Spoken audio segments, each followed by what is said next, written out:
Many candidates underestimate the GitHub Foundations exam and discover too late that using GitHub and passing the certification are two very different things. Whether you're a developer, student, DevOps professional, or IT beginner, this video will test your knowledge with realistic GitHub Foundations practice questions based on the actual exam objectives. Stay until the end to see how exam-ready you really are. Identify any knowledge gaps and build confidence before test day. Pause each question, choose your answer, and see how many you get right before the explanation. Question 1.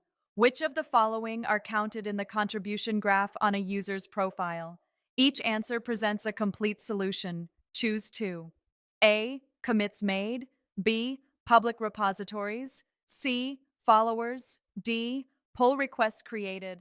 Pause for 5 seconds and choose the correct answer. The correct answer is A and D. A. Commits made. Commits count as contributions when they meet GitHub's contribution criteria. D. Pull requests created. Opening a pull request is recorded as a contribution. Incorrect. B. Public repositories. Creating or owning a repository alone is not counted in the contribution graph. C. Followers. Followers are shown on your profile but do not affect your contribution graph.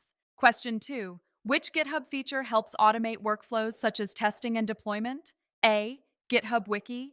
B. GitHub Issues. C. GitHub Actions. D. GitHub Discussions. Pause for 5 seconds and choose the correct answer. The correct answer is C. GitHub Actions. GitHub Actions enables workflow automation directly within repositories. Organizations commonly use it for continuous integration, continuous delivery, automated testing, security scanning, and deployment tasks. Question 3. What is the primary purpose of creating a security policy in a repository? A. To ensure that peer code review occurs before new changes are merged. B. To define which types of secrets are blocked with push protection. C. To describe how security vulnerabilities should be responsibly disclosed. D. To customize the repository's Dependabot configuration.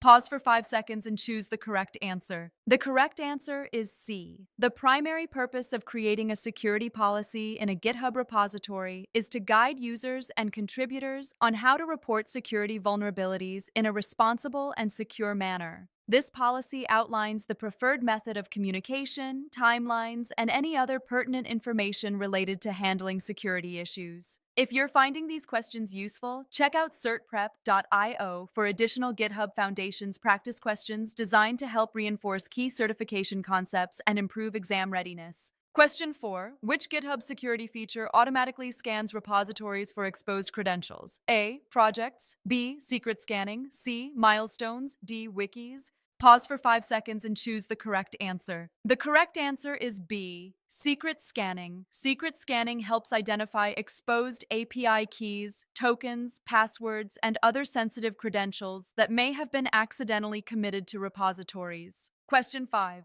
What is the purpose of repository visibility settings? A. Control who can access the repository. B. Improve internet speed. C. Create backups. D. Generate reports. Pause for 5 seconds and choose the correct answer. The correct answer is A. Visibility settings determine whether a repository is public, private, or accessible only to authorized users, helping organizations manage security and collaboration requirements. You've just completed GitHub Foundations practice questions covering some of the most important topics you'll face on the GH-900 certification exam. Remember, passing the exam isn't about memorizing answers. It's about understanding why each answer is correct and applying those concepts with confidence. If you want hundreds of additional exam-style practice questions, visit certprep.io and continue your preparation with materials designed specifically for certification success. And if you found this video helpful, give it a like, subscribe to the channel, and turn on notifications so you never miss our latest certification practice videos. We'll be back with more GitHub Foundations exam questions to help you stay one step ahead. Thanks for watching, keep practicing, and we'll see you in the next video.